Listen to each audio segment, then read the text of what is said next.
Hello, friends, both old and new. I am John St. Baptiste, and we are talking some Tolkien today. Two chapters that I'm extremely excited about talking are A Knife in the Dark and A Flight to the Ford. And some pretty major stuff that goes on here. So I'm very much looking forward to it. I'm going to go ahead and give a few minutes for a few more people to pop into the chat, but right now I do have some friends here. We've got Peter Griffin. Always a pleasure to see you, sir. Zeta Alpha. You're the Fearless Mermaid. We have Aikenhead's Fly Tying and Outdoors, which is Sarah Aikenhead. She actually has a Tolkien page up on Facebook. It's a fan group. Definitely hit her up if you're a Tolkien fan, because we share a lot of really cool stuff up there. And yeah, she always has some great memes, some great insights, some great pictures, thoughts. It's some really awesome stuff. So Zeta, by the way, thank you for being my guest last week. And I'm very much looking forward to having you on as a guest again. Today, I do not have a guest, so I will be doing this by myself. But yeah, I've got my notes. I've got my self-annotated copy of The Lord of the Rings. And I'm ready to start talking this here in just a few minutes. How is everybody today?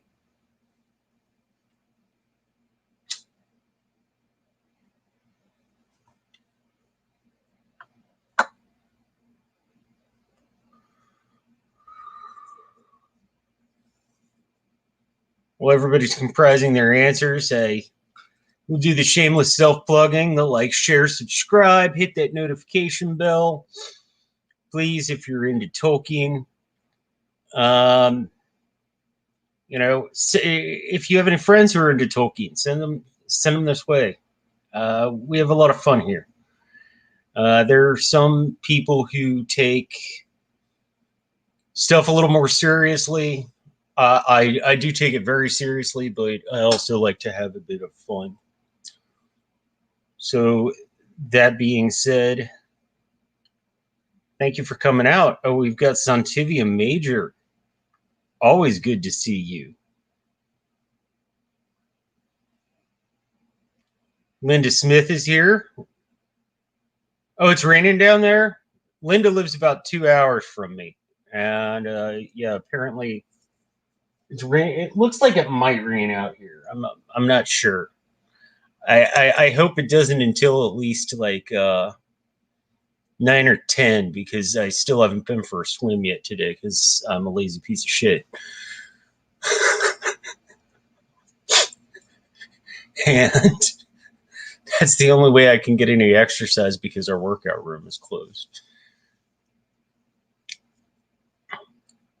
So did anybody have any questions from last week? Zeta and I had an amazing conversation. It was absolute wonderful time. But, as always, a few things are left unaddressed or unspoken of, or just, set by the wayside, especially when you're talking like 2-3 hour streams. So if anybody has any questions from last week, please feel free to ask them. I would love to hear them. I do have to say something that we were talking about in the pre-chat. Yeah, George R.R. Martin's whites are a bunch of little bitches compared to Tolkien's whites and wraiths. Just saying. Like, they didn't even really scare me. And it's like, ooh, you're cold.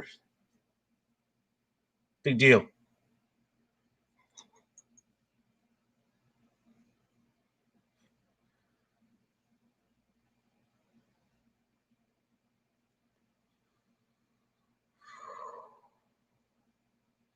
Zeta Alpha, you're wondering how you would react if you were in Fatty Bulger's shoes. In this chapter, I would be shitting a lead brick sideways. That's how I would be reacting.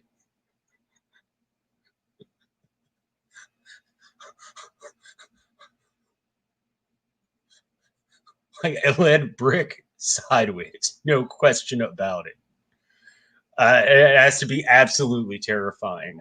I'm very much looking forward to getting to that part of the story.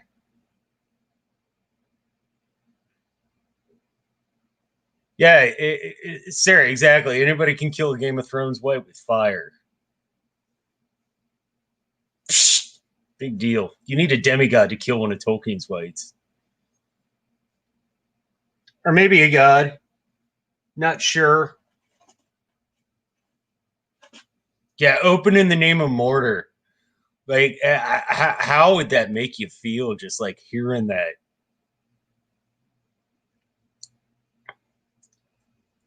But Fatty was pretty clever.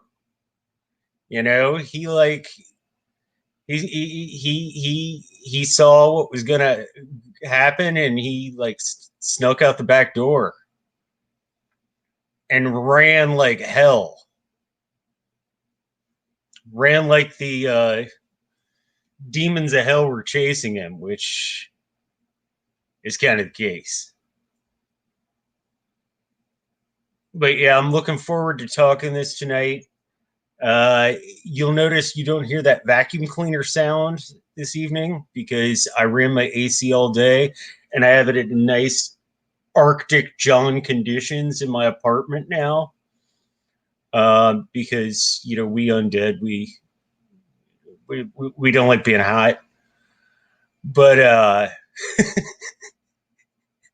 so I hope the sound's a little better than it has been the past few weeks. It's just been so hot. One has to run the AC all the time. So I apologize for that.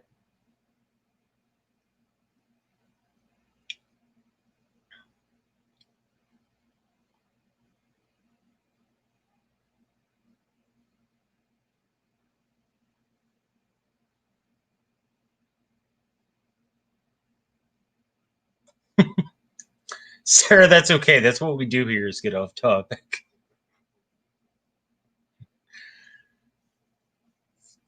So yeah, does anybody have any questions about the last two chapters that Zeta and I covered last week?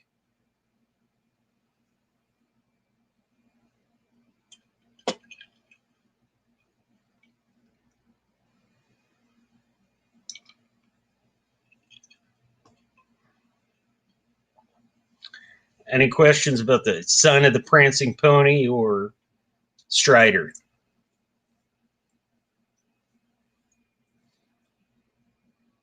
I mean, as a chapter, not necessarily as a person. The format I try and do here is I'll do Q&A, go over the chapters, and then do a Q&A afterwards. The Q&A beforehand is essentially spoiler free as much as possible. The Q&A afterwards is spoiler full. It's for anyone who's watched the films, read the books, anything like that.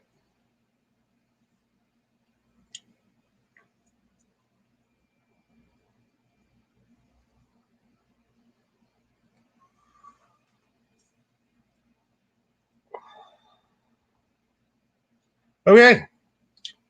Well, it looks like we're good on the questions. We start the first chapter here that we're covering off with the hobbits waking up. Strider was very clear to them that they shouldn't be sleeping in hobbit rooms the night before. So leads them up to the attic, and the whole chapter starts off, and the rooms they would have been staying in are all ripped up and torn to shreds. And I love what Tolkien does with his sense of foreboding. Now, don't get me wrong. Both Peter Jackson and Ralph Bakshi did amazing visual work with this scene, but the way it's put in the book is you just see the before and after. You don't see the during.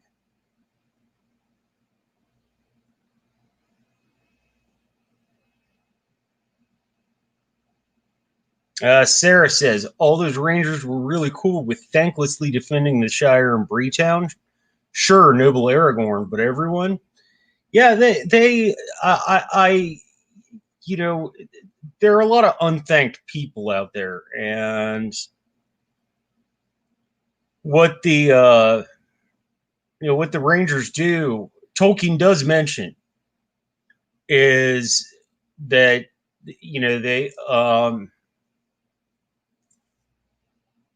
they do defend the Shire. Like if the hobbits had half a freaking clue, or the people of Bree had half a clue what was less than a day's march away, they'd be shitting lead bricks.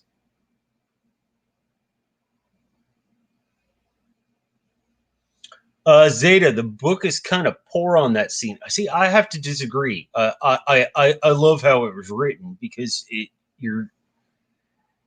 it's the show don't tell, and you've just got the hobbits waking up and going down to the rooms and looking at the beds they would have been sleeping in, and they're just shredded to pieces. Like that, to me personally, gives far more of a sense of foreboding than if it had been described in detail.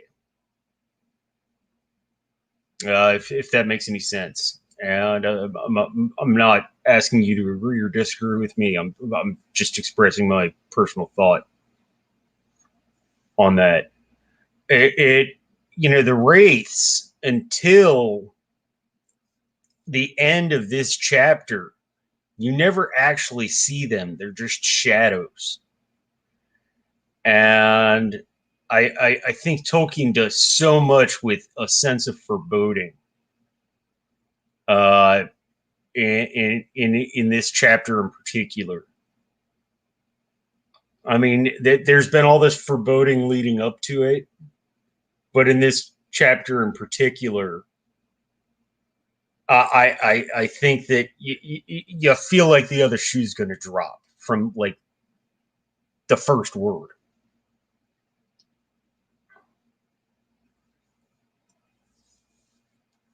Yeah, Zeta also, I agree. It's hard to narrate and make it as terrifying as, say, it is on the screen.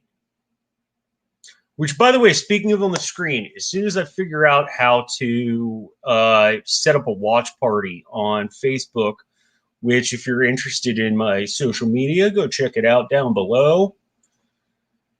Once again, shameless self-plug. But I'm looking to set up, once I figure out how to do a watch party, set up a watch party for Ralph Bakshi's 1977 animated Lord of the Rings. If anybody thinks they'd be interested in that.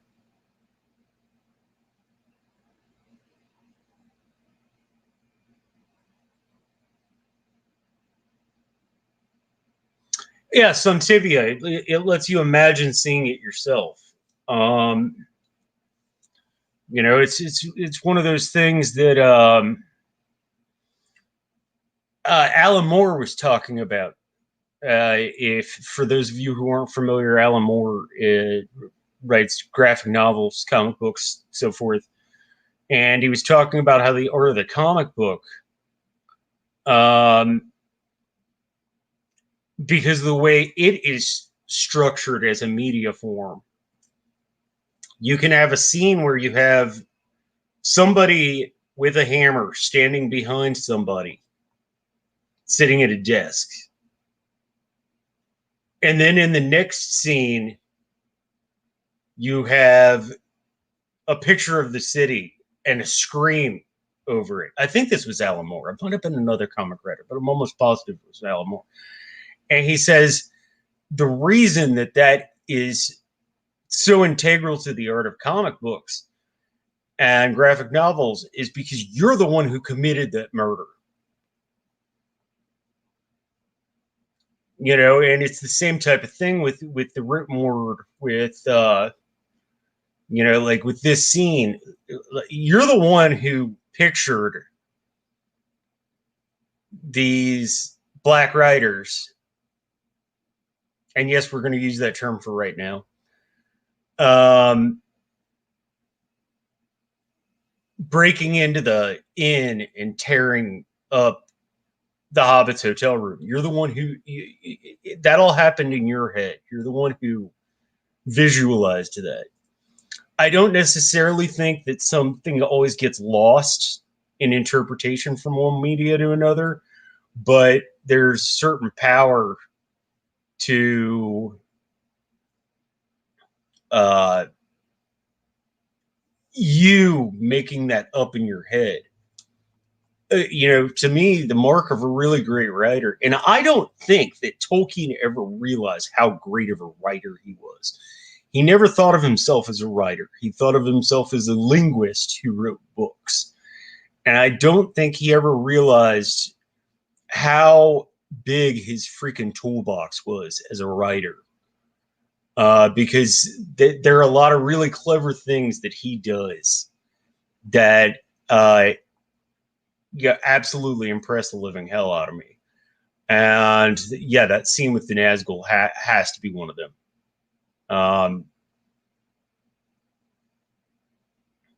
Because you make it happen in your own head.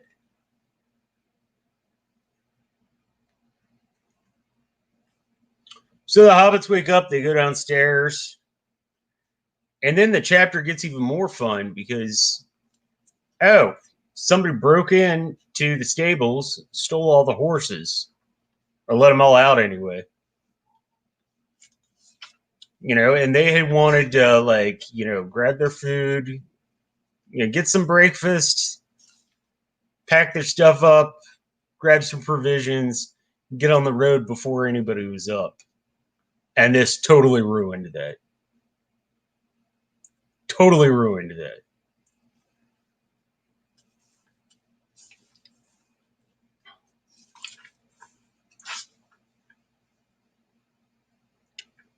But going back to the very beginning of the chapter, even before the scene at the end, we have something that Zeta Alpha was asking about earlier, which is Fatty Bulger. Because when the other hobbits went off on this journey, he decided he was staying behind. He had no desire to leave the Shire or anything like that. But he's like, hey, I'll stay here at your house, Frodo. I'll make the appearance that you're here. And Tolkien even forebodes that in, I think it's chapter 3, that he had no idea what type of risk he was putting himself at. And so he has this creepy feeling all day, looks out the window, he sees these dark shadows climbing up to the house. And he's like, hey, I'm going to go ahead and get while the getting's good. So, he runs out the back door and goes.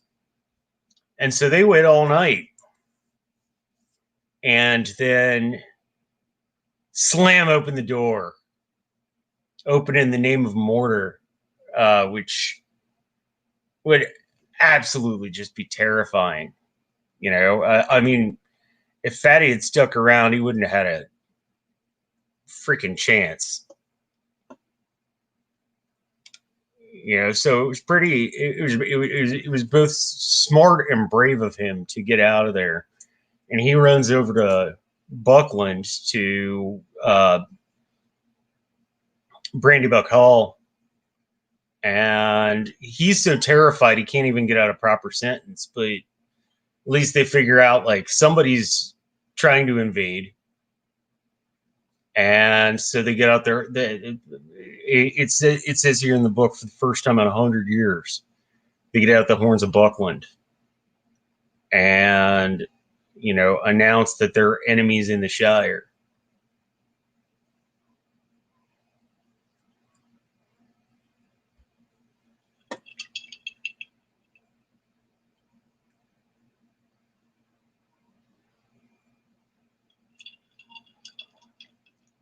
It does sound like quite a few of you are interested in doing this watch party thing. So as soon, like I said, as I get it all figured out, I am not the most technologically savvy person.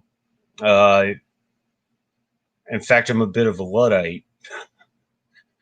So it takes me a wee bit longer to figure anything electronic out that doesn't happen to do with programming music. Zeta, yeah. Fatty was the key player at that point. If it hadn't been for him, the whole thing would have been a pig's breakfast.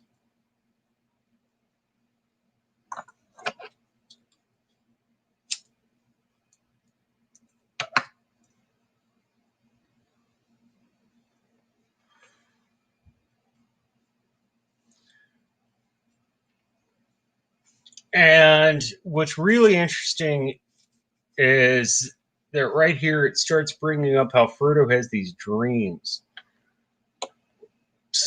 And he has a dream about the writers uh, coming to Breland. And that's what wakes him up.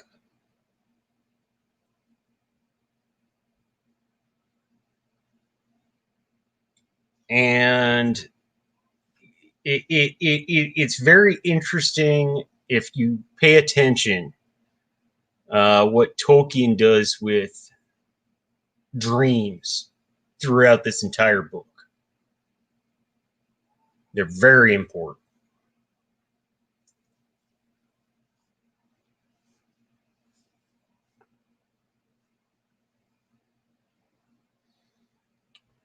So they figure out, you know, they're like, shit, we don't have any ponies.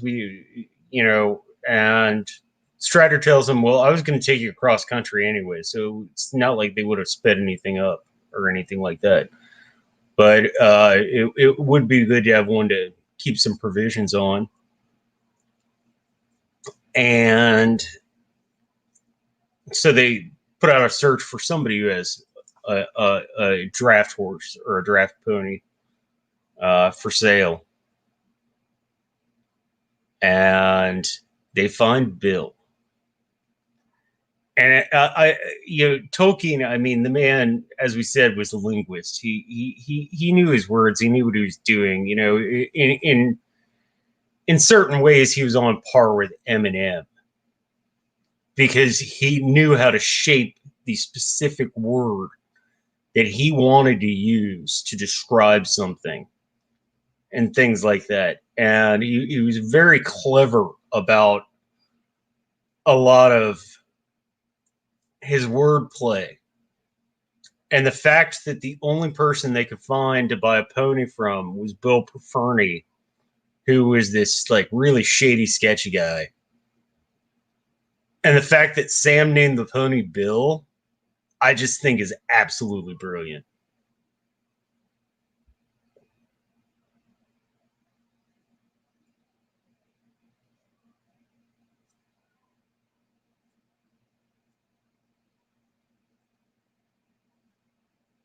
Yeah, Zeta, no sneaking away for them as they had planned. The plan was shot, says Santivia Major.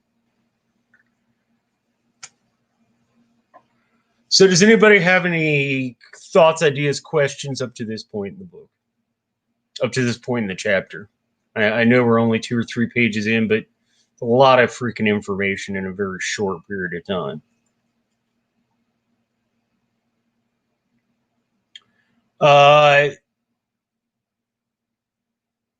Sarah, who stole the one horse that was actually stolen and not run off? The riders would need it. You remember that there were people traveling from the south, and one of them like hooked up with Bill Fernie, and they were buddies, which just tells you how sketchy both of them were. And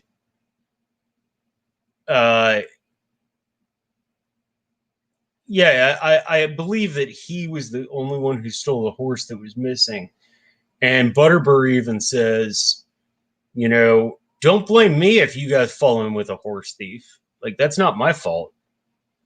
The thing is, nobody from that party that was coming from the south could remember when he joined their group.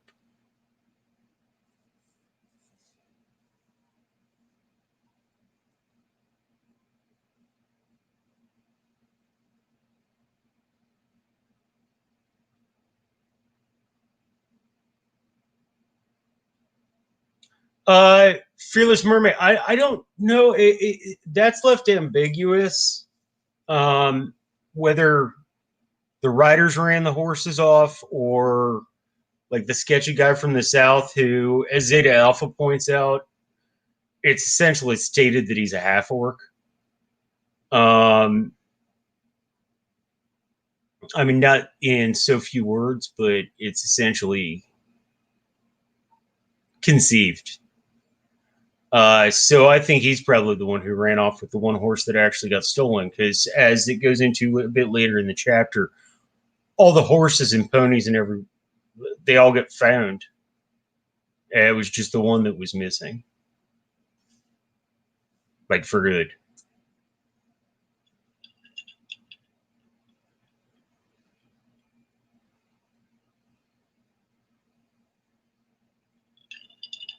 Yes, Linda, Tolkien was your master craftsman.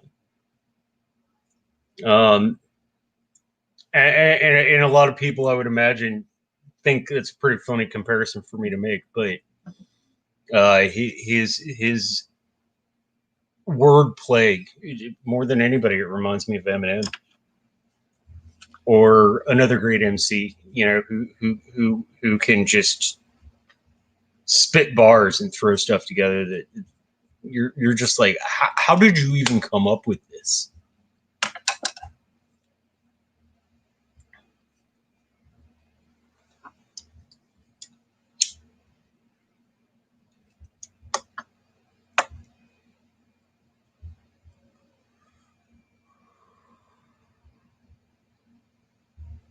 Oh, Fearless Mermaid. Sam hitting Bill Furry in the nose with an apple made you laugh. It makes me laugh every time I've read this. Always makes me laugh.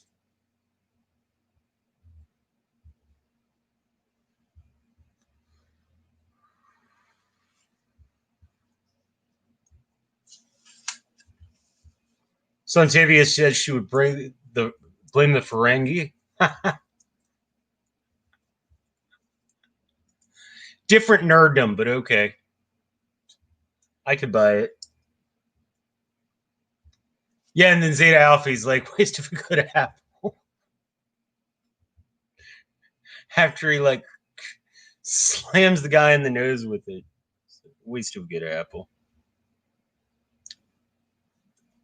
So they leave Bree, and instead of going right off the beaten path immediately, like they were originally planning on, Strider's like, "Hey, we'll stay on the main road. Otherwise, we're gonna have people like following us around to see what we're doing, where we're going, if we're trespassing, things like that. So, you know what? We're just gonna follow the main road until these people are no longer like paying attention to what we're doing, and then we'll go ahead and head off."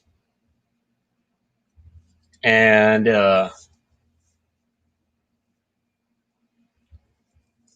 say or Pippin's like, "I hope this isn't another shortcut," which is a reference to the old forest.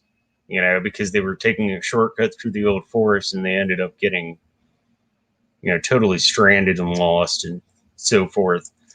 And Strider, comes back and he's like, my cuts, long or short, are always the right ones. He's very self confident, which goes back to being a Numenorian, but we'll talk to that point a little bit more later.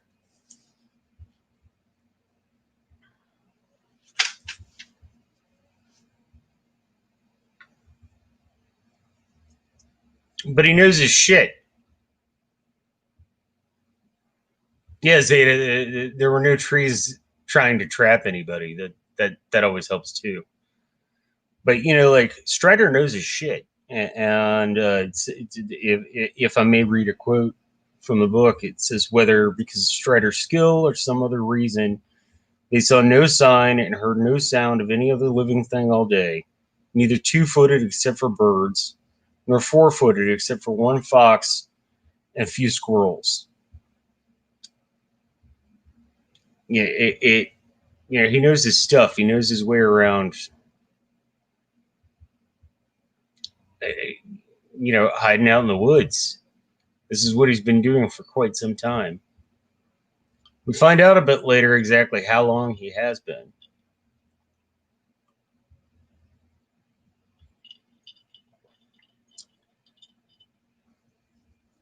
And it's not a minute or two.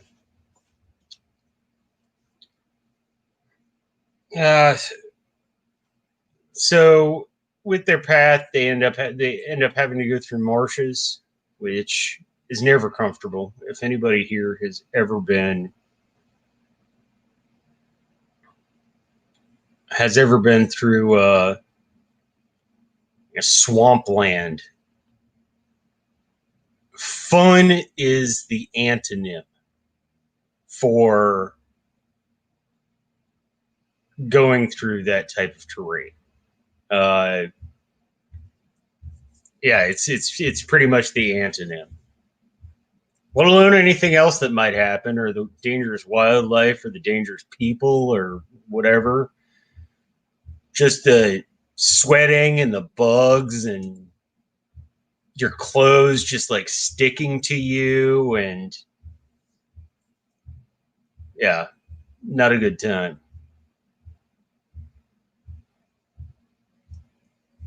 Yeah, Sarah, I know there are frogs in swamps, and I know you're a huge frog fan, but I like them a lot more in aquariums than I do in their natural habitat, because their natural habitat freaking sucks. Oh, we got Jake Cruz here. How you doing, buddy? Good to see you. Uh, so yeah, they're heading towards Weathertop, and it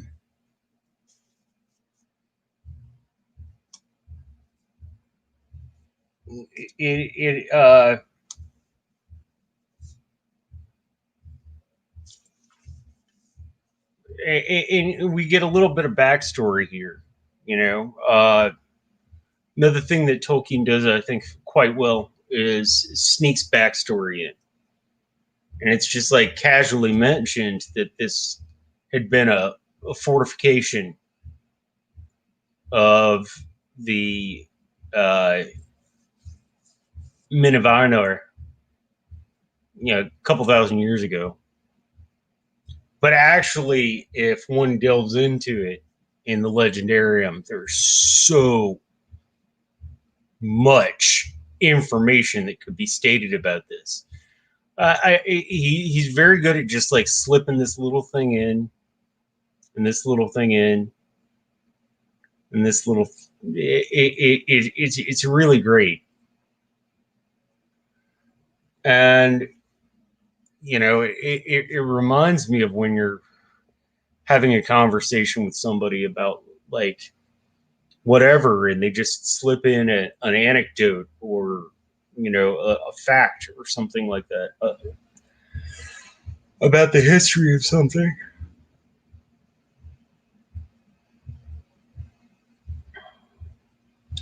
And then Mary does bring up that the path that they're following, he says it seems very Borrow-white-ish, which is interesting because the same people who had built the tower at Weathertop had been the people who had built the barrows. They so yeah, it's a little nod to the similarity of the architecture.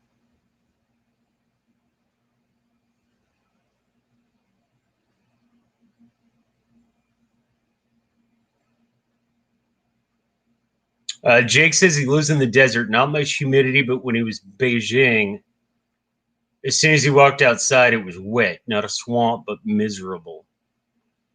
Yeah, pretty much.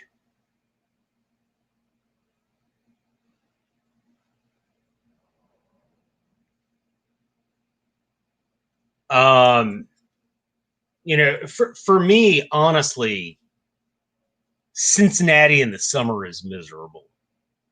Anything further south than this is just atrocious. Um, I know I saw a few of you at the con, and you've heard myself and some other people who went talk about it. For me, Nashville in freaking July, I went from our air conditioned hotel room to the air conditioned Uber to the air conditioned convention center to the air conditioned Uber to the air conditioned wherever the hell we were going after that. Like, yeah, no way I'm putting up with that kind of weather. Some people are the exact opposite. I know people who cold weather it's very extremely uncomfortable for them, um, and they really don't care for it. But for me personally, yeah, it's heat and humidity is it literally makes me physically ill. So I think the way that this is described in here, I think that works really well.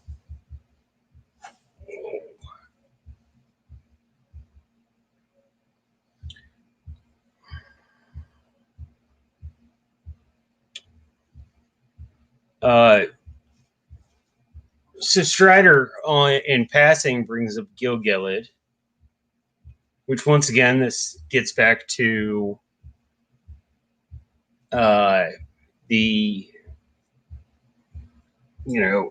little mentions that bring up the different points in history in the story, and it's just a little one-off, and then they ask him to tell them about it, and he gets kind of quiet, and then they hear somebody reciting a poem, and it's Sam. That's one of those things that you're going to see over and over and over again in this book is Sam is really a pretty clever guy. That's my one beef with Ralph Bakshi's Hobbit from '77, the one I was talking about doing a watch party for. My one beef is he makes Sam look like a bumbling oaf, and I I don't think Tolkien meant for him to come across that way, and I didn't feel that he came across that way. I mean, he came across as rustic. He came across as a rustic person, but yeah, that doesn't necessarily mean dumb. It's I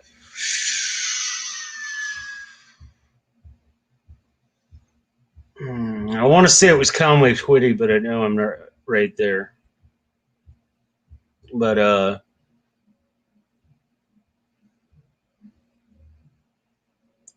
the the song Southern Accent, there's a Southern accent where I come from. The youngins call it country, and the rich folk call it dumb. But it's not. It's a preconceived notion, and that was my one problem uh, with the Bakshi film was that I felt like he kind of made Sam a bumbling oaf, and I don't think that's what his character was at all. Jake Cruz, you think Sam was the most inspirational character in the books? Yes, I agree. Absolutely.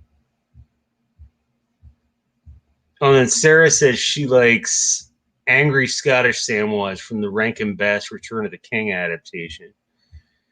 Yeah, I do have to say,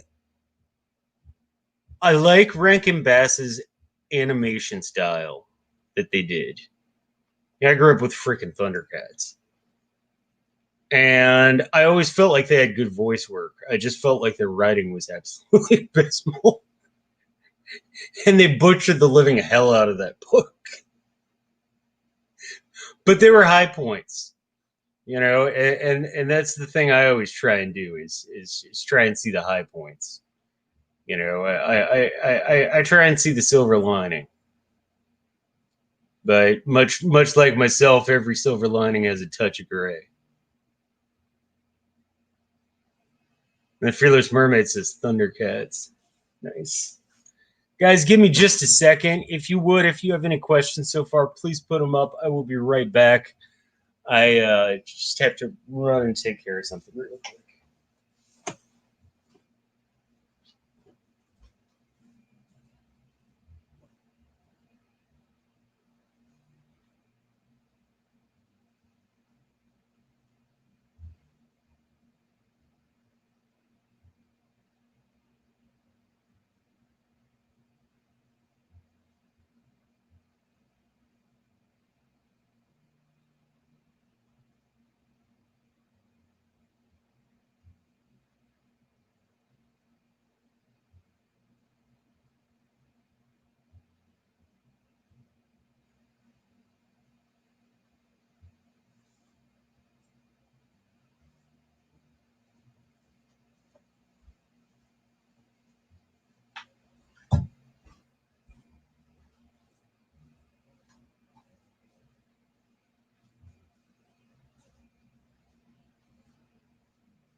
All right, sorry about that, folks.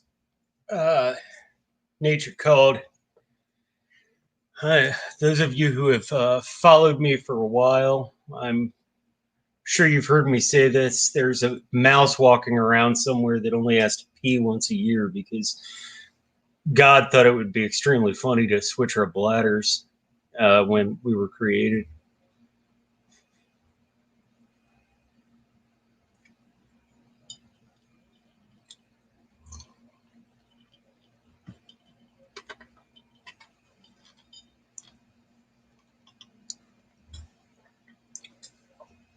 Yeah, that mouse only has to pee like once a year.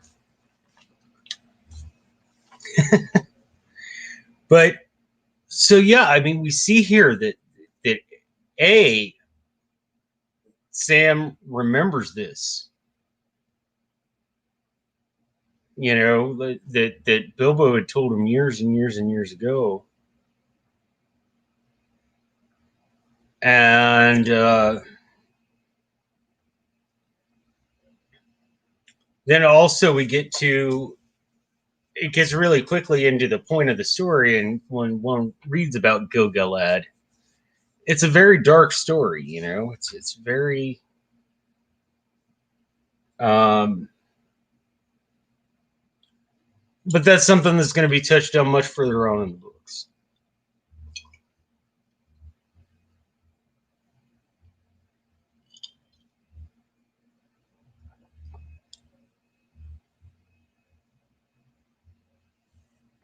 Linda Smith said she's trying to decide if it's vodka time yet. Well, yeah. And is the Pope Catholic?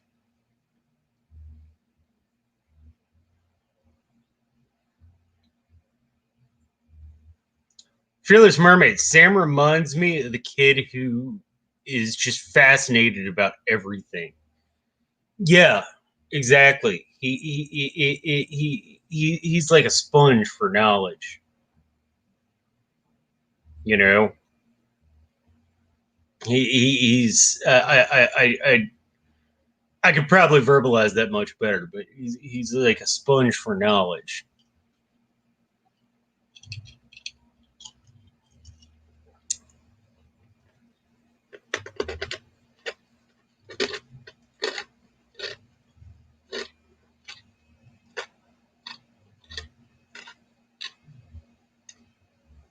we get to see a little more of Strider being paranoid, but it I think it's well written because you have all these moments where Strider's like, don't say that, don't do that, don't, yeah, and it's because he's supposed to come off as this pretty bamf guy, and if he's scared, the hobbits need to realize they need to be really scared.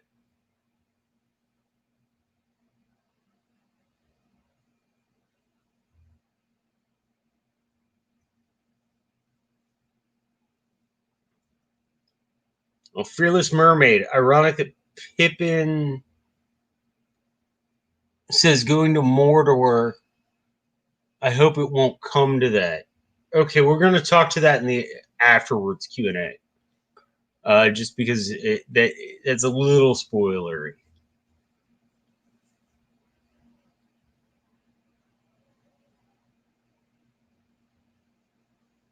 Jake Cruz. I like it. I think you're talking about Sam.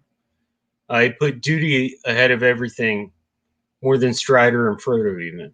Yeah, I agree.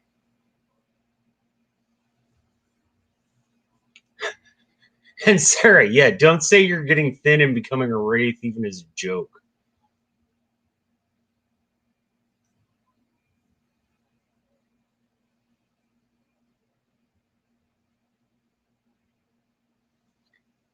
Well, Sontivia, that's the thing. Like, hobbits have a. I think it what keeps them so innocent in the both lowercase and uppercase form of the word is because they don't let horror stick with them. Uh, they they they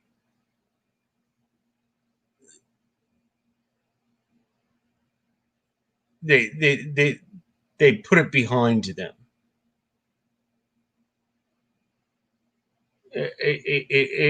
Because that's the way they deal with it. I mean, we have we see the elves who hold on to all of their horror and their misery and their suffering and things like that. We see the dwarfs who obsess about it and hold a grudge longer than anything. We see man who's too aspirational to even remember like the bad things that led to this good thing happening. But the hobbits, like, they deal with it and then they're like, okay, well, I'm going to go ahead and put this in my back pocket. But one notices that as this book goes along, that gets harder and harder for them to do.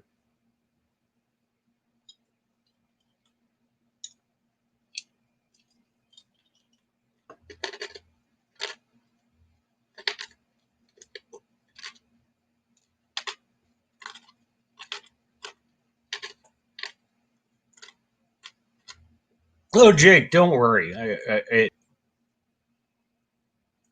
This isn't a philosophical discourse. You don't have to worry about proofreading all that much. I mean, unless you're just pulling something absolutely insane out of your ass. So they find out it might be a fortnight before they get from Weathertop to Rivendell. And it's really interesting. I think that Strider says that the distance has never really been measured in miles. And he says something that I felt really interesting. He's like, I know how long it would take me, but I'm not somebody else.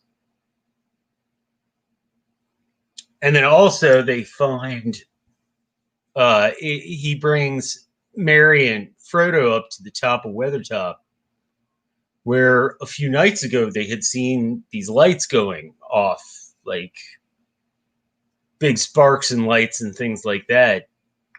Couldn't tell what was going on because it was so distant.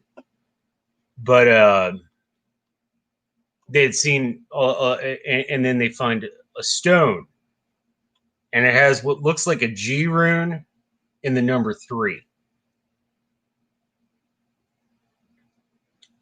And Strider, who's a pretty clever guy, says, I think that this was Gandalf, the G, saying he was here October 3rd, which would have been that exact night.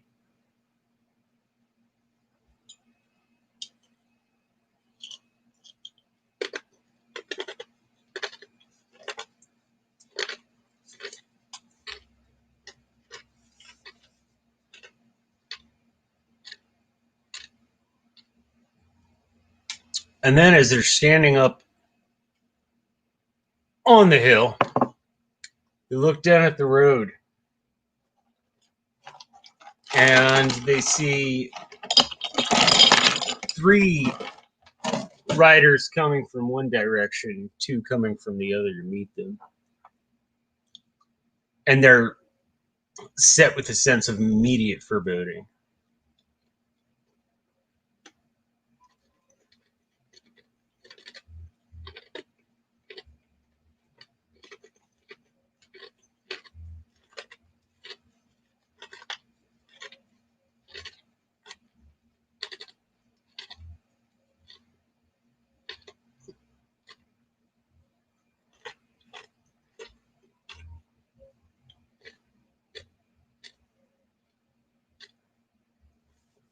Zeta Alpha says, yeah, they felt more than saw at first. It was a really interesting point. They felt the foreboding, and then they're like, oh shit, there are these riders coming. And keep in mind, please, that the hobbits don't know who these riders are, what they are, where they came from, how many there are, any of that. If Frodo had paid a little more attention during Shadow of the Past when he was talking to Gandalf, he'd probably do the math. But apparently he didn't. The writers exude fear. Yeah, actually, I think that's one of the best things that's done in the film. And there are some great things done in the film. But I distinctly remember this is a bit before this part of the story. But when the Black Rider comes across them on the road in Hobbiton, just the way it was shot, the way it was done, I thought was absolutely brilliant. Linda Smith, slant it, yeah. Cheers. Enjoy the vodka.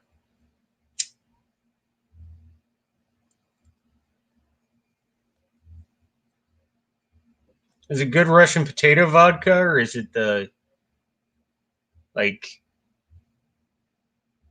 grain type? I'm not a huge vodka fan, but I do like potato vodka.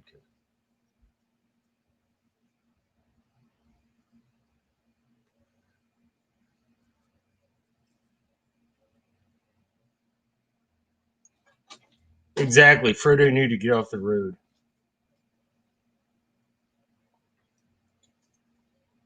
And then Strider brings something really interesting up. And if once again I can read directly from the book.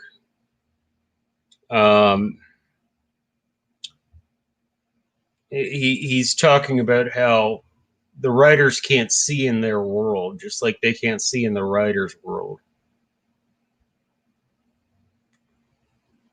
And he says, but the black horses can see, and the riders can use men and other creatures as spies, as we found out at Bree. They themselves do not see the world of light as we do, but our shapes cast shadows in their minds. which only in the noon sun destroys. And in the dark they perceive many signs and forms that are hidden from us. Then they are most to be feared. And at all times they smell the blood of living things, desiring and hating it. Senses, too, they are other than sight and smell. We can feel their presence. It troubled our hearts as soon as we came here. And before we saw them, they feel ours more keenly. Also, he added, and his voice sank to a whisper, the ring draws them.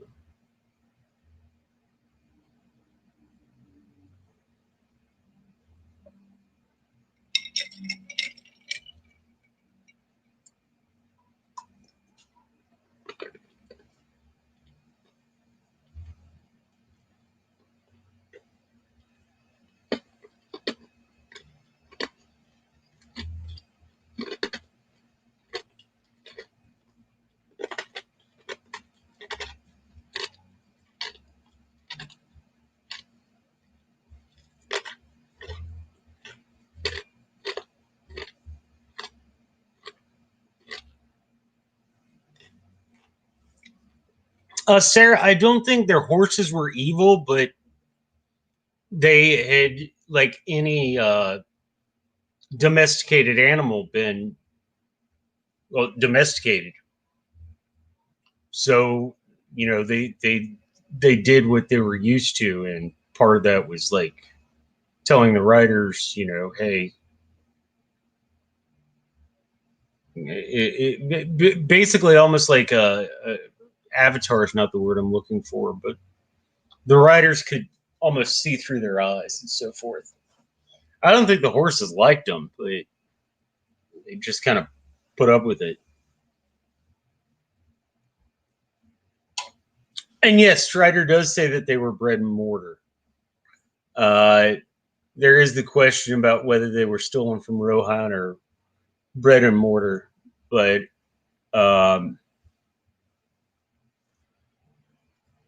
it's one of the things that I also think Tolkien does is that he leaves a bit of ambiguity.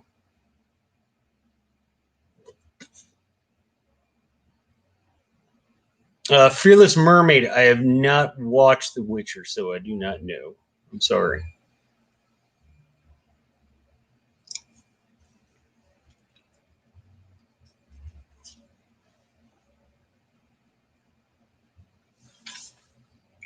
And then, so they're sitting, and Strider says the best thing, honestly, to do is go ahead and just make a fire.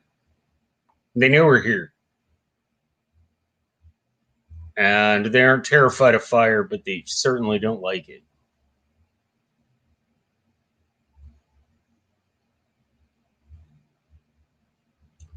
Uh, so, they're sitting around the fire, and Sam's pretty skeptical about the whole fire making thing. But they're sitting around the fire, and basically ask him to tell them a story. And they wanted him to finish telling him the story of Gilgalad, which is very integral. And yeah, Strider even says that the Bilbo, this is or Frodo, I'm sorry, this is part of the history of the story you are in right now. That's another thing Tolkien brings up over and over and over again, is that people are in stories, like they're living them.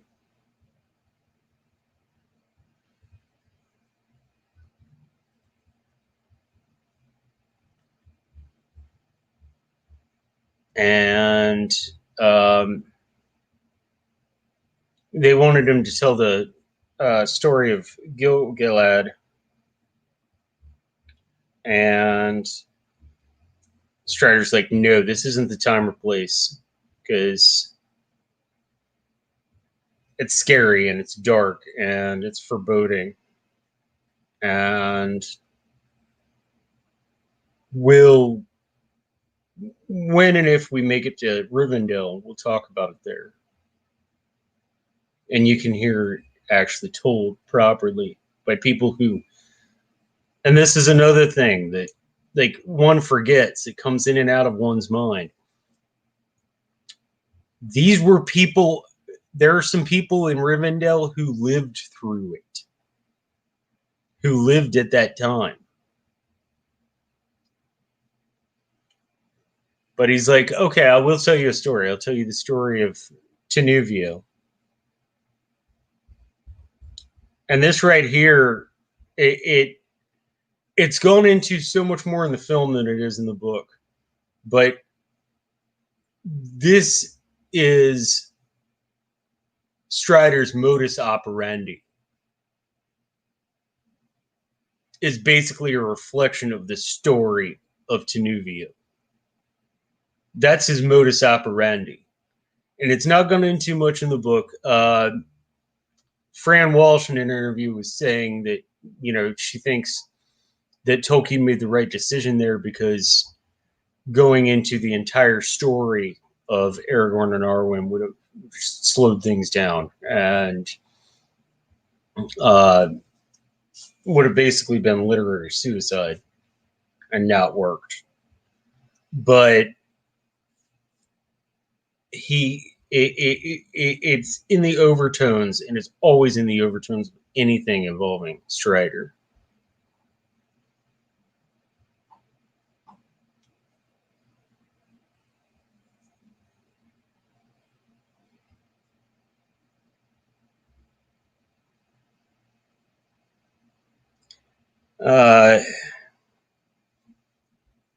You know, so that was always a really important part to me, and you know, it's one of those things when I first read this book, I was 14 years old, and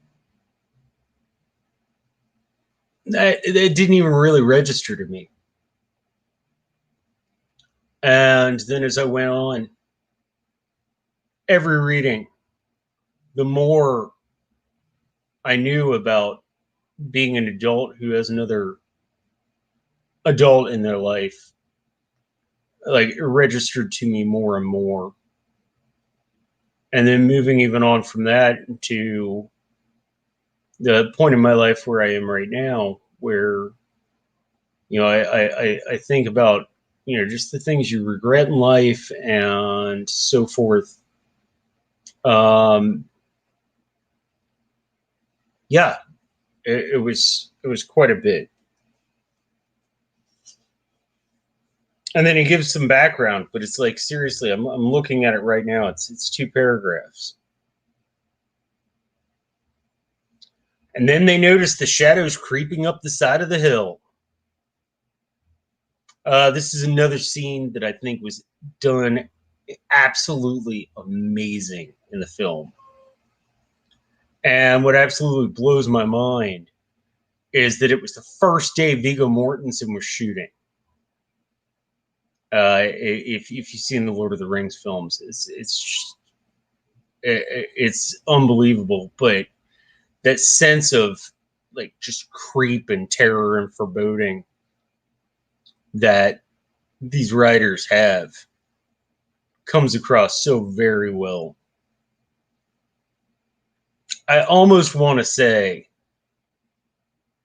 that it's done better in the movie than the book, but the book, once again, does what that's another thing that Tolkien does as a writing example is mirrors things. This chapter begins with a foreboding scene that's hardly explained, and it ends with a foreboding scene that's hardly explained. But once the wraiths come up, Frodo has his moment of weakness and he gets out the ring and puts it on. And instead of it hiding him from them, it actually makes them see him. And he sees them and he sees their world. The Pale King. You know, these are real undead. This is why I said at the beginning of this episode that I'm sorry. Tolkien's undead make George R. R. Martin's undead look like a bunch of little sissies. I mean, all you really need for them is a match.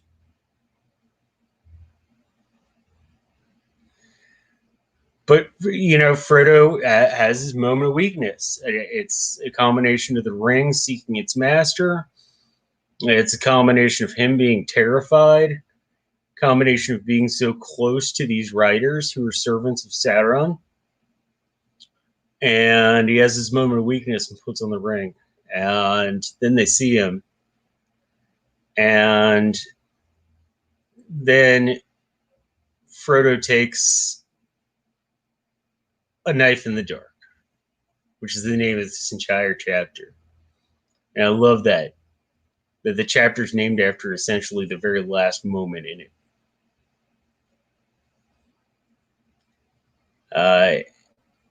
He has his moment in the darkness, and then he pulls off the ring, and Strider scares off the Nazgul, but doesn't matter because Frodo's already been stabbed, and part of that blade broke off in his heart.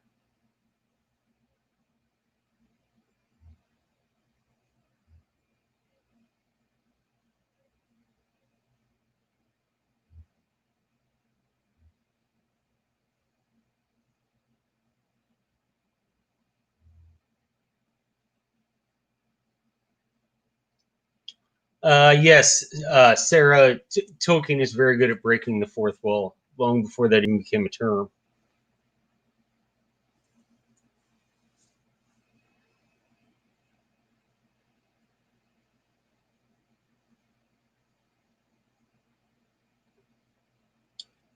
Zeta Alpha. Frodo then understood a lot about the Ring and the Black Riders. Yes, definitely. Sometimes kids have to learn from experience. Not that Frodo was really a kid. I mean, he was 50, which in Hobbit years would be like 33. So, it was. But yeah, sometimes experience is the only way a kid learns. Sometimes, burning your hand on the stove is the only way that teaches a monkey how to do that. So I'm going to try something new here this week, guys. I'm just going to do the one chapter, and I'll do another chapter by myself next week. Just because I'm looking for guests. It's a lot easier to do 2 chapters with a guest than it is to do by oneself. But we are still going to use the same format, so please, anybody give me any other thoughts before we go into the spoiler full Q&A?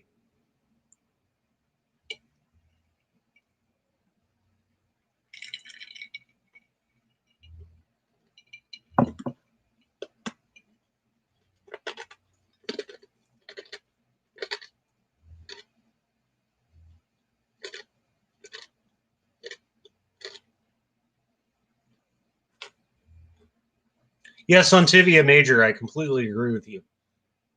Frodo's a bit of a bamf. I mean, you think about having part of a blade stuck in your body that's slowly moving itself towards your heart. And by the way, it's freezing. Like freezing the way that like, the old joke about a kid who sticks his tongue to a light post and it's frozen there. Frodo was a bit of a bamf.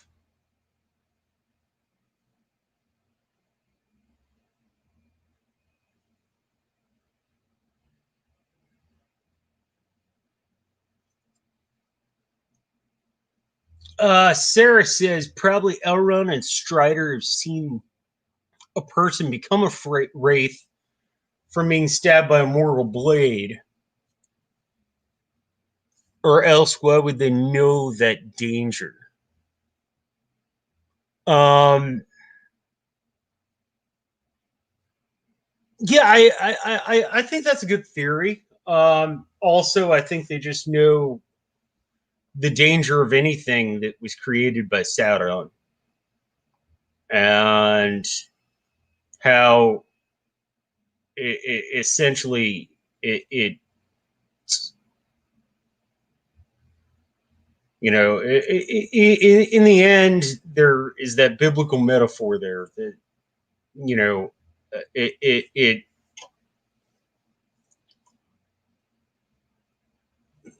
greed and desire for power and things like that are eventually what corrupts a person, no matter how good their intentions are.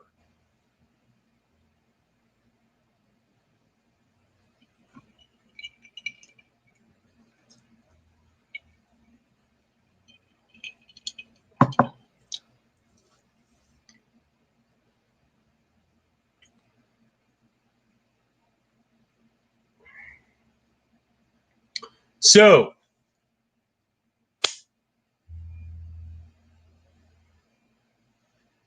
anybody got any spoiler full questions? Uh, Fair warning, here there be dragons, folks. If you have not read the books all the way through, you might want to turn this off, come back to it, because I'm asking everyone out in the chat to ask any questions they want, and there will probably be plenty of spoilers about the story. So just giving that fair heads up. But I really want to know what you all thought of this chapter. Also, please, if you're watching this afterwards, leave any questions in the comments section down below. And for those of you who are here or those who are coming after, let me know if you like this format where when I don't have a guest, I just do one chapter as opposed to two. For me, I'll be completely honest, it's significantly easier. Because talking without a pause for well over an hour is difficult enough, let alone well over 2 hours. So let me know what your thoughts are about that, though. I can always hydrate a little more or something like that. But yes, please, spoiler questions, give them to me.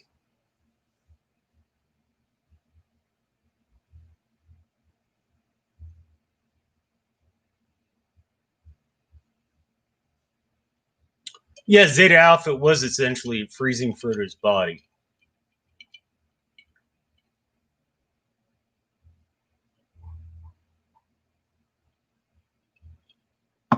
And they knew the magic behind it, right? They knew that it came from Sauron.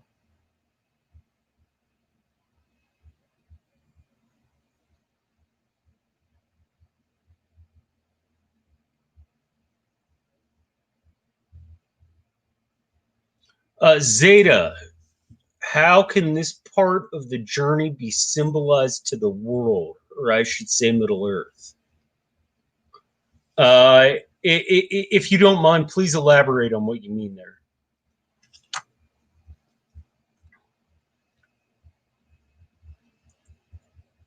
Oh, everybody's saying they like the format. Good, thank you. I appreciate that. I think listening to one person talk for 2.5 hours straight is like pretty boring. So I would imagine most other people feel the same way too, especially somebody as pedantic as I am.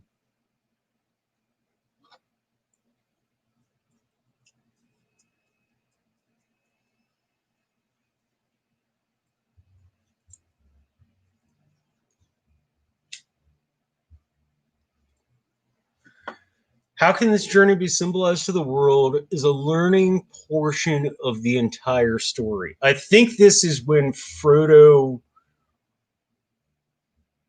and to an extent the other hobbits, really realize they put their foot in it. This is a much bigger deal than they thought it was. You know, as Frodo says in A Shadow of the Past, you know, I'm not going on a journey like Bilbo. This isn't there and back again. This is there and into hopelessness and into most likely death. And I think there are a lot of things that throughout this book are reflected. And if one gets to the end, I mean, he heads west. And I think that's alluded to very early on in the book. And I think this, for me, point in Frodo's journey, and to an extent, the other hobbits, they realized this is some really serious shit. This is okay, big deal. This isn't a lark anymore.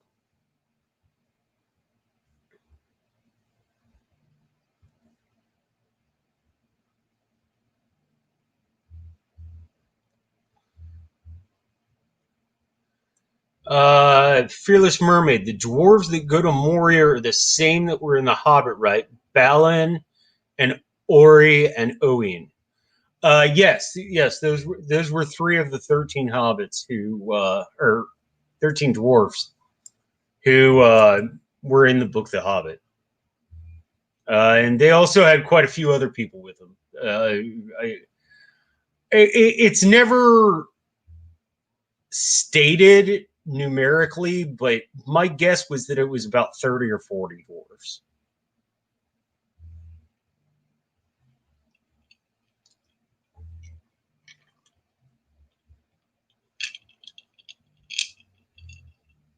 A cog in the wheel of creation. Yeah, Zeta, that's a pretty good way to put it.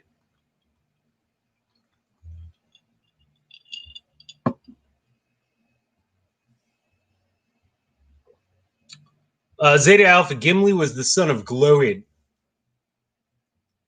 who was also one of the 13 dwarves.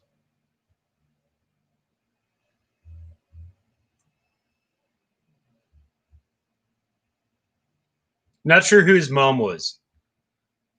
Dwarves are a very reclusive culture, and especially female dwarves, at least in Tolkien's direct works, are very insular. Don't really, and that's why one of the things that is going through, especially in this book, is that the elves are all going west, and the dwarves are slowly dying off for two big reasons. One, because in general, there's one female born for every 10 males. And two, not every male even wants to bother getting married. I mean, I can understand that.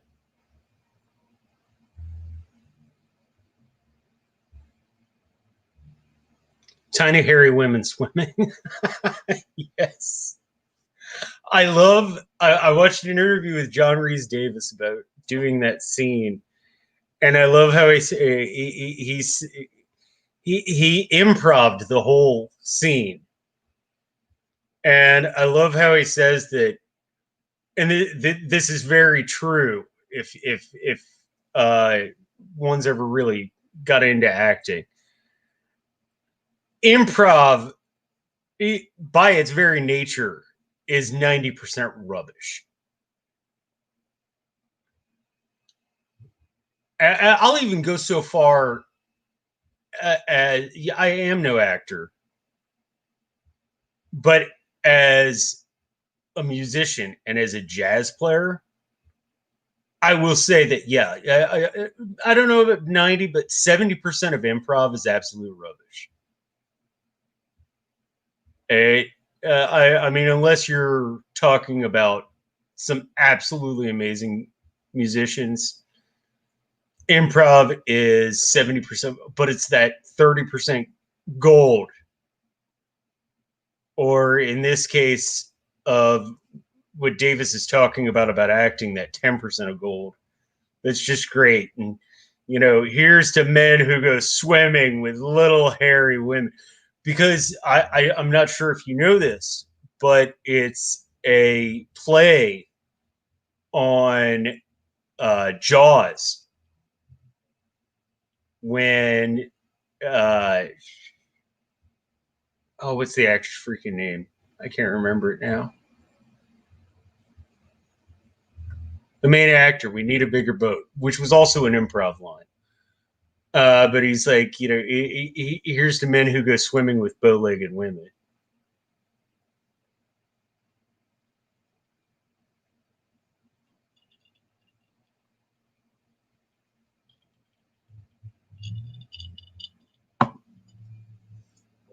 I can't remember the actor's freaking name. If somebody remembers, please leave it in the chat or drop it in the comment section or something down below, because I cannot remember his freaking name for the life of me.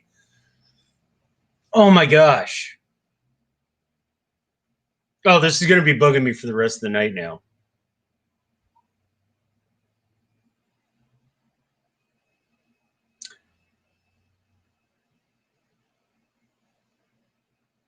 Fearless Mermaid. The main character in Jaws.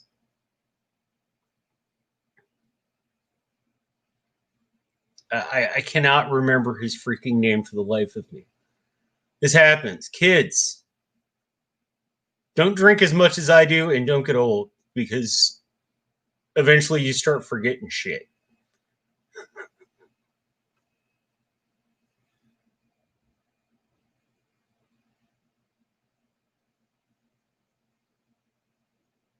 Yes, the scientist who said we need a bigger boat. I cannot remember who it was. Whew. In the meantime, apparently Zeta's going off to IMDb, so we will have an answer shortly. But does anybody have any questions that they wanted to ask that had to be left out of the spoiler-free section before we went into this chapter?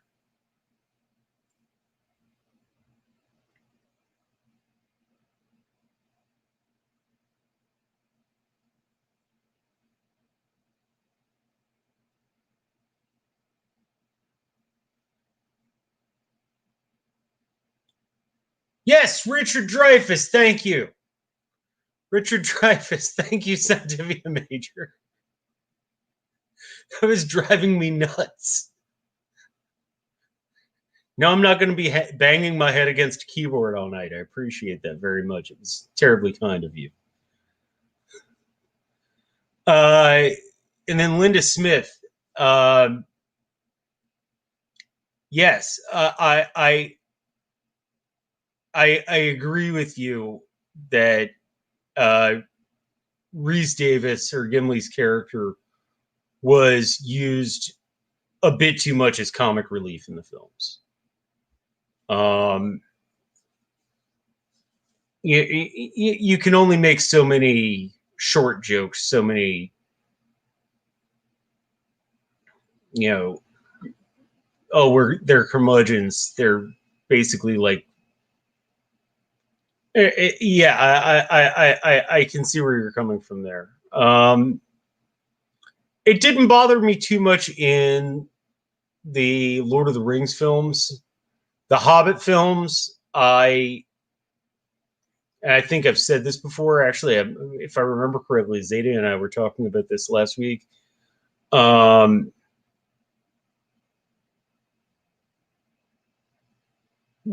was that the dwarves were basically made clowns. That was probably one of my biggest problems with the Hobbit films, not the Lord of the Rings films, but the Hobbit films. That the dwarves were pretty much made clowns, and I think that the big problem with those three films was that nobody told Peter Jackson no. Nobody was there to just say, no, we're not going to do this.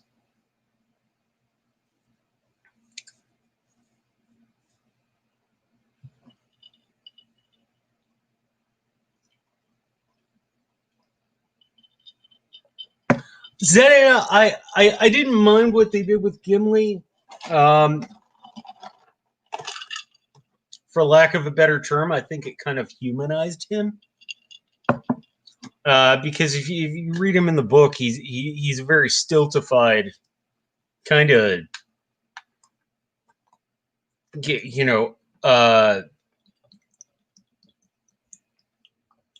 unassociatable character. I mean, he's loyal, he's noble, and he stands on his guns and so forth. But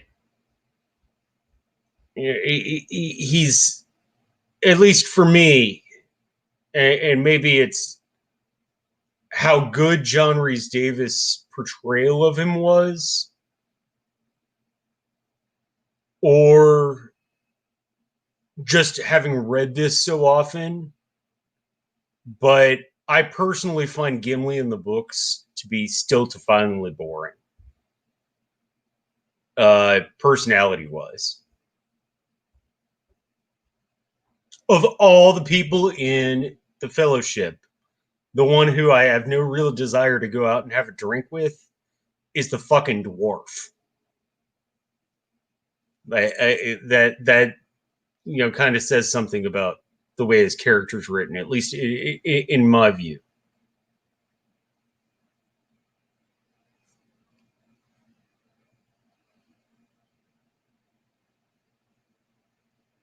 Oh, Zeta Alpha's Glenn Levitt showed up. Great. It's always a good thing.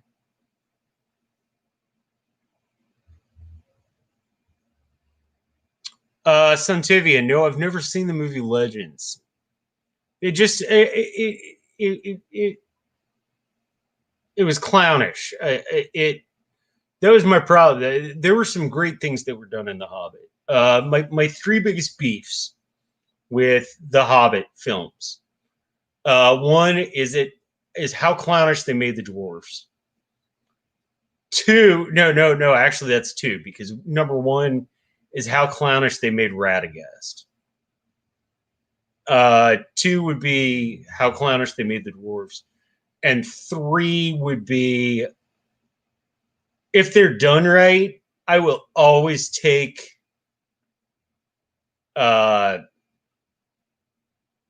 physical effects over CGI any freaking day.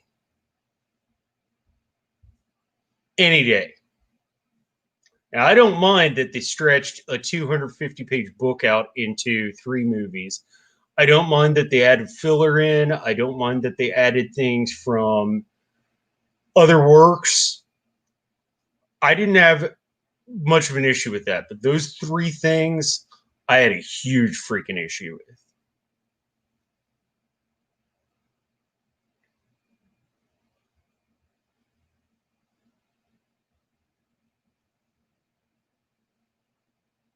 Oh, everybody's saying cheers. Hey, cheers, everybody.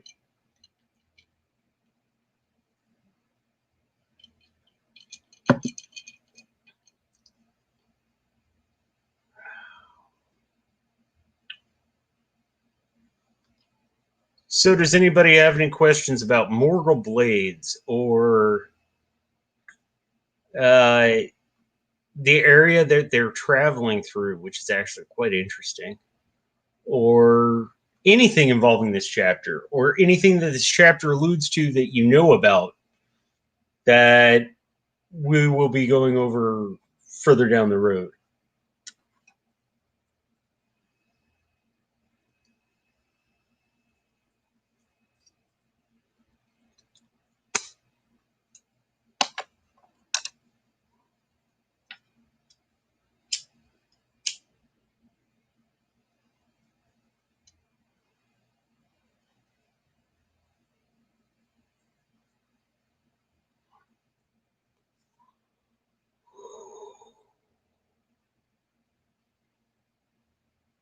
Zeta's got his Boulevard Pale Ale as well. Nice. Sounds like you're set up for the night, my bud.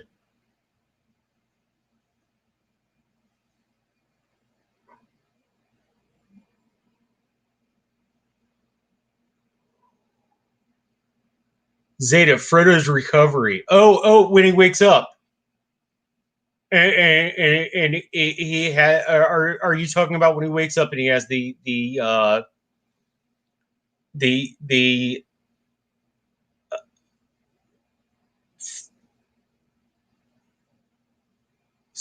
state of mind where he still takes that damn ring off?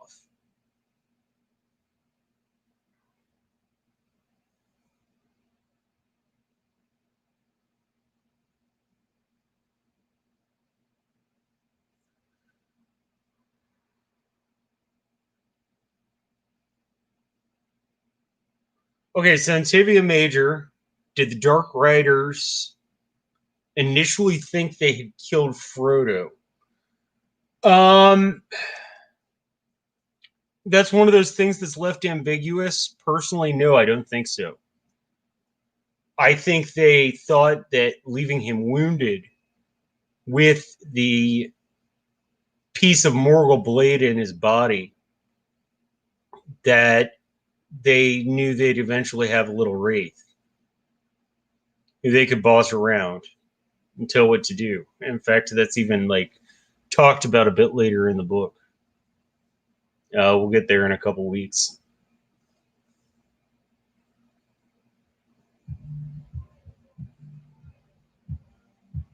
Yeah, Fearless Mermaid. Pippin talking about hoping that they won't have to go to Mordor. I don't think that when Merry and Pippin signed up for being Frodo's backup, I don't think they realized what they were signing up for. They did not read the fine print at all.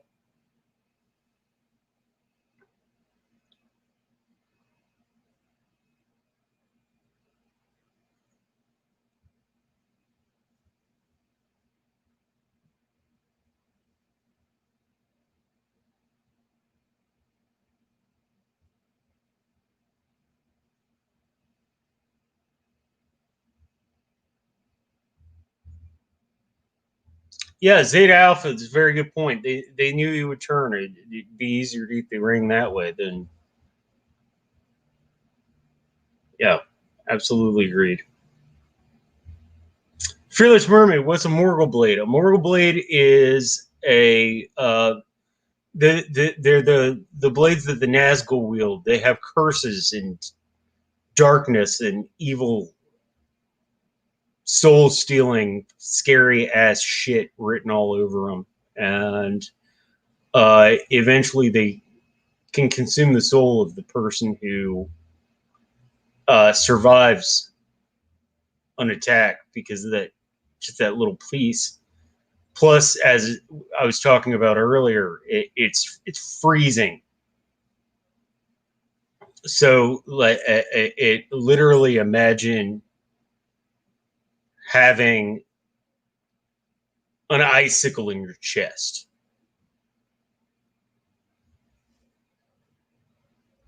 That's also full of evil and trying to corrupt you. So that sounds like a blast to me, right?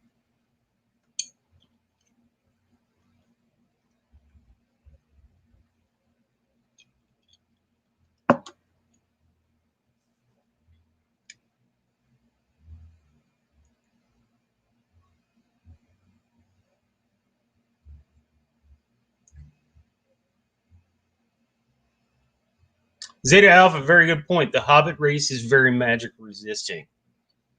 Um, and I always, when I'm talking about Tolkien, I have to do the air quotes on the term magic because he even goes out of his way to describe that what Sauron and the servants of Mordor do and what the elves do are two very different things. But to hobbits, it's all magic. To hobbits, anything that's supernatural or so forth, they just call it magic. And we go later into the book. Galadriel, says, "I don't understand what you mean when you say magic, but I think this is what you're kind of talking about. You know, because to an elf, it's uh, thing of nature. To a servant of Mordor, it's a means of corruption or a means of domination. To even the dwarves have their own form of magic with what they create. And all of these things hobbits would call magic, but they're thought of as extremely different. Oh, hey, OTDA. How are you doing?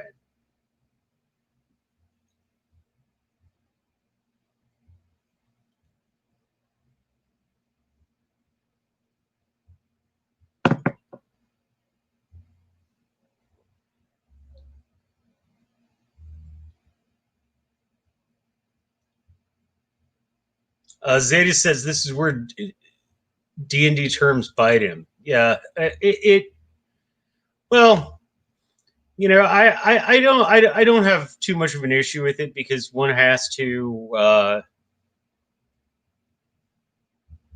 you have to convert things into, as we were talking about earlier, the medium which it's uh, being expressed as. So it's by its very nature going to be different.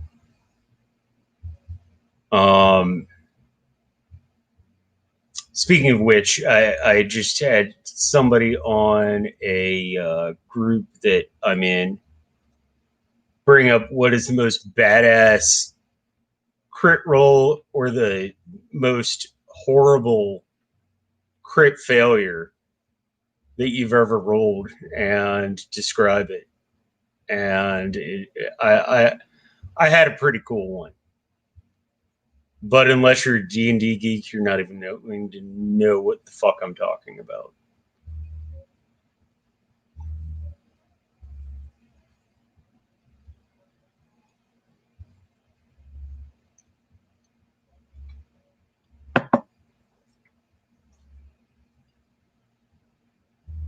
Which I'm actually I miss playing D&D.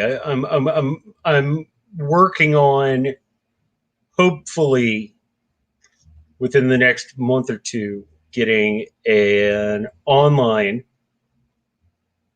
uh, D&D campaign together that I'll be running, which I don't hate DMing, but I'd much rather play than DM. But apparently I'm a pretty good dungeon master, so we'll see about that.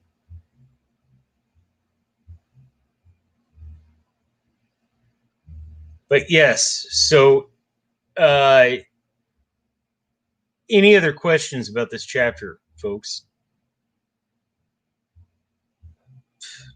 Are you scared yet?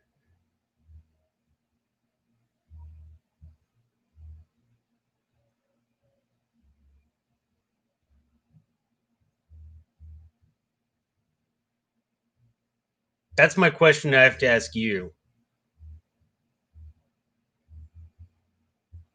Post in the chat or drop in the comments. Are you scared yet?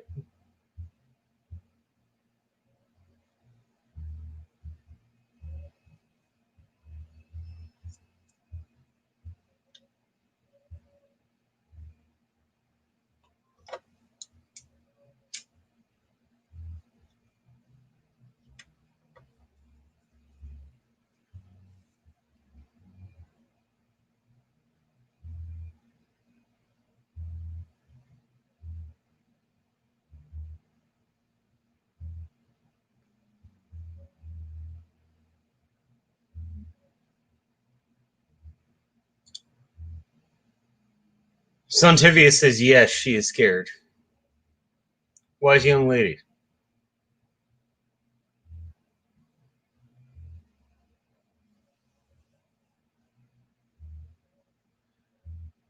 Fearless Mermaid. Scared as in the book? Yeah, absolutely. I think the sense of foreboding is just so well done in the first part of this book. It's pretty terrifying.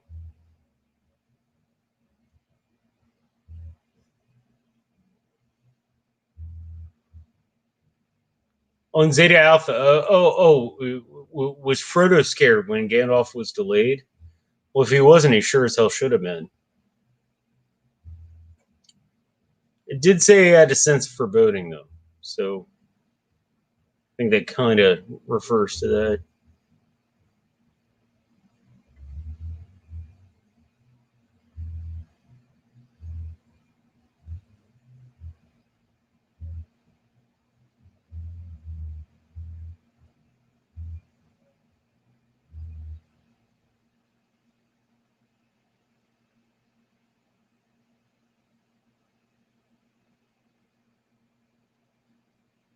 Oh, Fearless Mermaid.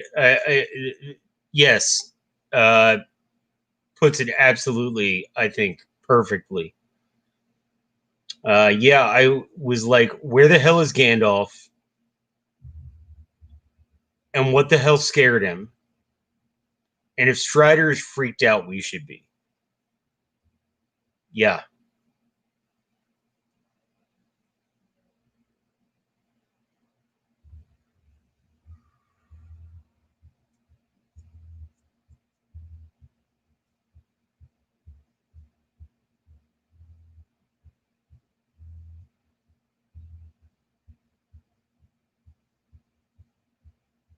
Yeah, you're in your first read through of this. You're like, where the fuck's Gandalf at? Like, what's going on?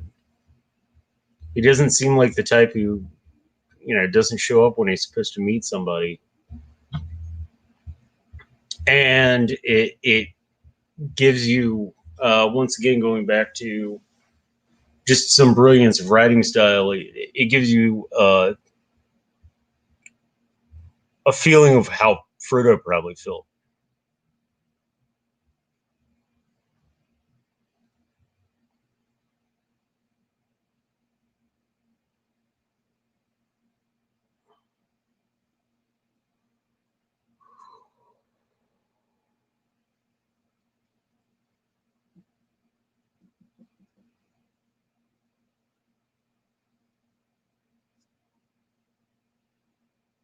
Yeah, Zeta.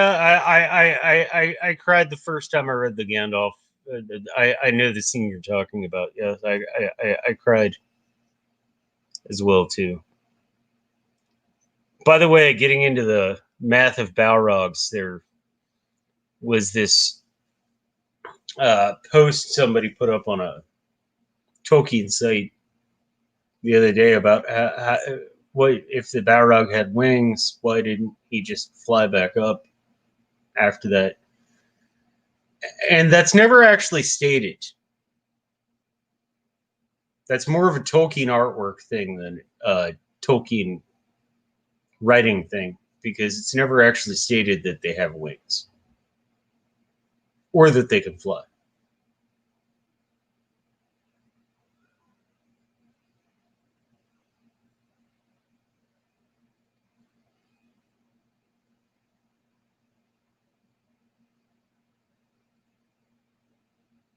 Yeah, Zeta Alpha, Glorfindel. We're going to go into Glorfindel a lot next week.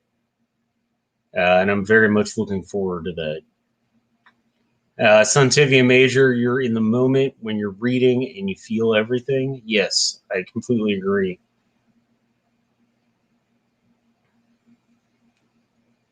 Fearless Mermaid, the first time I read it, I thought Gandalf did die. He died and he was brought back. By the way, I must say he was brought back 3 days later. Just saying.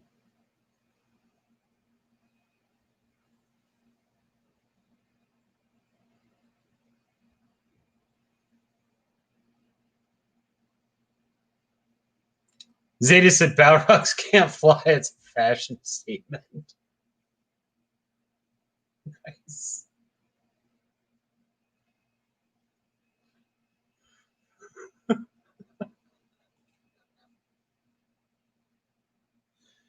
So it's like me wearing my Gucci's.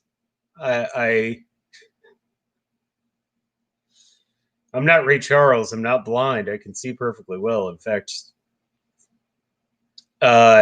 if anybody is interested, the reason I always wear sunglasses now actually happens to do with about a year ago. I told everybody that if they wanted me to, we were covering Good Omens by Neil Gaiman and Terry Pratchett, and we were covering the television adaptation. And I told everybody if they wanted to, I would cosplay Crawley. And I got so used to wearing sunglasses that it's actually kind of uncomfortable for me not to wear them now. But yeah, I can tell the power out. The wings are a fashion statement, like an ostrich or something like that.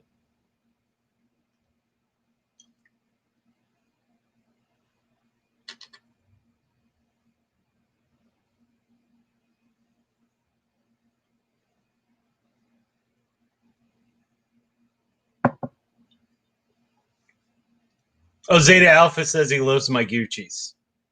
Well, thank you. I appreciate that. Um, they're extremely expensive sunglasses, which is like probably. I mean, let's be honest here. One of the most vain purchases that somebody can make is spending like $250 on a pair of sunglasses. It because you know ZZ Top put it best, man. You can pick up some cheap sunglasses for $10 at a gas station. They work just as well. They just don't look quite as good. Now, I do have one pair. I had another pair of Gucci's that I absolutely loved, and they were actually replicas of Johnny Depp's glasses from the movie Blow. And my dumb ass went canoeing with friends, and our canoe tipped, and I just watched them float off down the creek, river, whatever you want to call it.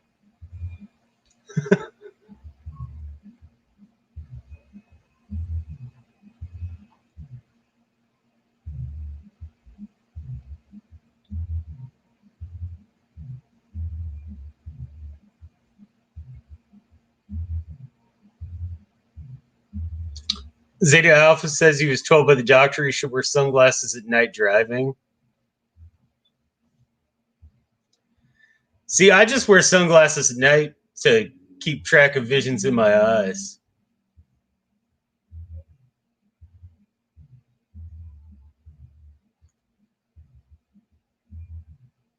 If anybody got that.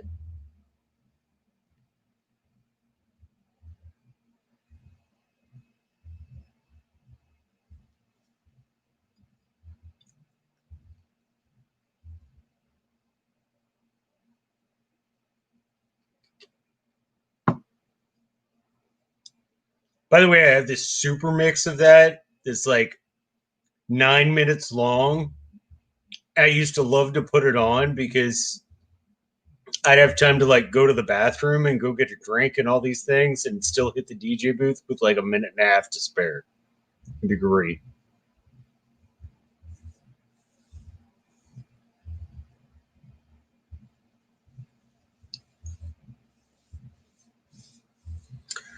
Zeta, I don't know if I can post it because it's on wax, and I don't currently have anything that transfers analog to digital.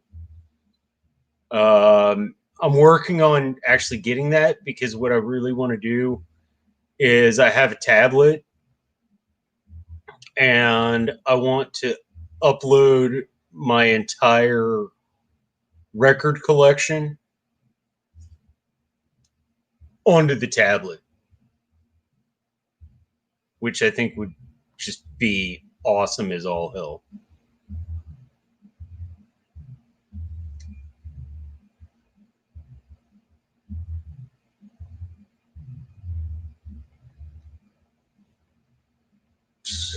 All right. So, any more Tolkien questions?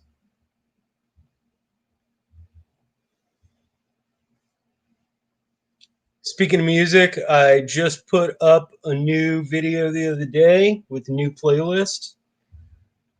This week's theme is traveling songs because, well, none of us get to travel because we're all locked up in our houses. So I hope you all enjoy that. It's got some great stuff. It's got The Dead. It's got some Zeppelin. And one of the things that I really love is it's got Mumford and Sons and the Old Crow Medicine Show just jamming out back after a concert, doing This Train, which is a classic piece of Dixieland jazz. And, those of you who know me or who've been following me for a while know how much I love jazz, particularly Dixieland jazz, even though people like me are underutilized in Dixieland jazz because there isn't a whole lot of piano. It's all about the horns and the bass.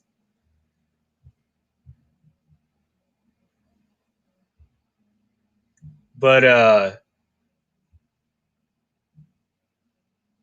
Santudia highly recommends it. And Zeta says he's going to check it out tonight. Great. All of you, I appreciate it so much. I appreciate those of you who come here for the chat. I appreciate those of you who can't make it for the chat and watch afterwards. It means the world to me. So next week, I will be doing the video by myself again, just because when I'm with somebody, I'd like to do two chapters. When I'm by myself, I'd like to do one.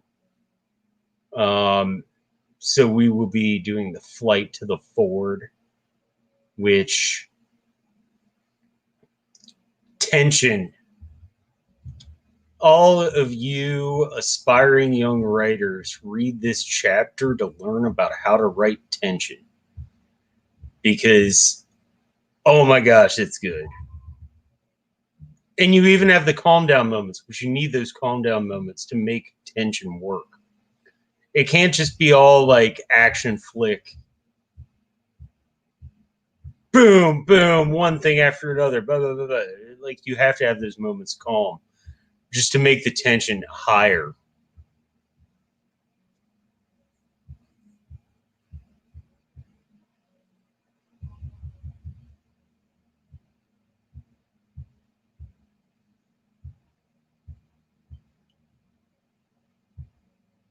Fearless Mermaid. I've been going through making lists in my writing journal of songs from the playlist.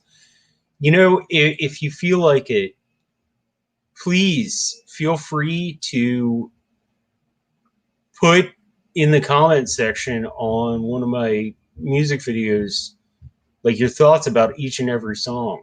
I'll actually respond. I'll and I would like to know personally.